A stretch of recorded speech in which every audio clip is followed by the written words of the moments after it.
the way it mirrors modern parenting, Ben, like those moments before the first day of school when parents desperately try to download years of guidance into their kids' heads in just 30 seconds. Pappy, it really captures what's happening in this Deuteronomy passage, doesn't it? God laying out this comprehensive life manual. Exactly. And Ben, what's really striking is how Moses completely flips the script on the usual format. Instead of leading with warnings and consequences, which was standard for ancient treaties, he starts with these incredible promises of blessing. Зрение, PAPPY. Что должно было действительно привлечь внимание людей? Why do you think he chose to structure it that way? Well, Ben, these weren't just minor blessings. We're talking about comprehensive prosperity that would touch every aspect of life. The text uses this fascinating Hebrew word that literally means these blessings would chase people down and overtake them. You know what's interesting about that, Pappy? It's the same word used to describe the Egyptian army pursuing the Israelites at the Red Sea. So we're talking about some seriously active pursuit here. Right. And here's where it gets really interesting, Ben. This wasn't some ancient get rich quick scheme.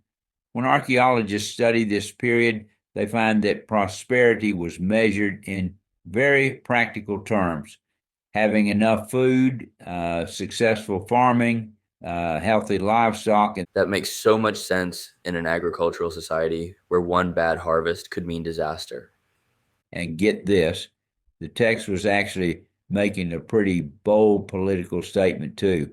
The local Canaanites worshiped Baal and Astarte as fertility gods, often with some pretty questionable practices.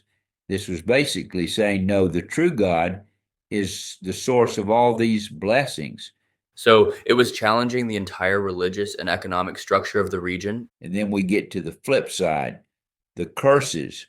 What's fascinating is how meticulously they mirror the blessings, but in reverse. Historical evidence suggests negative reinforcement was often more effective in getting compliance than promises of rewards. That's really interesting. Like how modern behavioral psychology shows we're more motivated by potential losses than gains.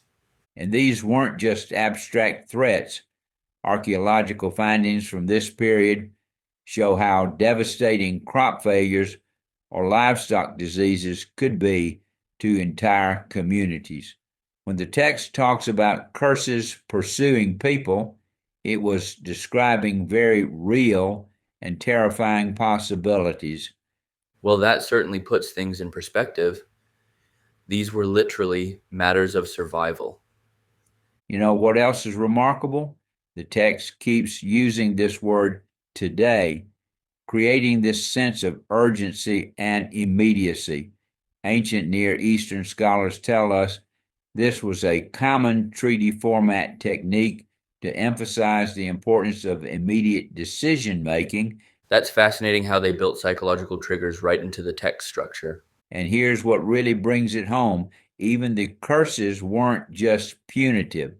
Archaeological evidence shows that ancient Near Eastern treaties often included restoration clauses, ways for the relationship to be rebuilt if broken. So it was really about maintaining relationship rather than just punishment. Precisely, Ben. And that's why this text still resonates today. Whether we're talking about ancient Israelites or modern people, we're all faced with these daily choices about how we're going to live and who we're going to live for. The principles remain remarkably relevant. That really brings it full circle, from ancient covenant to modern application. And Ben, perhaps most importantly, it challenges us to think about how we're using whatever blessings we have. Are we being conduits of blessing to others, or are we just accumulating for ourselves? The archaeological record shows that prosperous ancient communities often had systems for sharing resources with those in need. Now, Pappy, that's something we're thinking about in our modern context.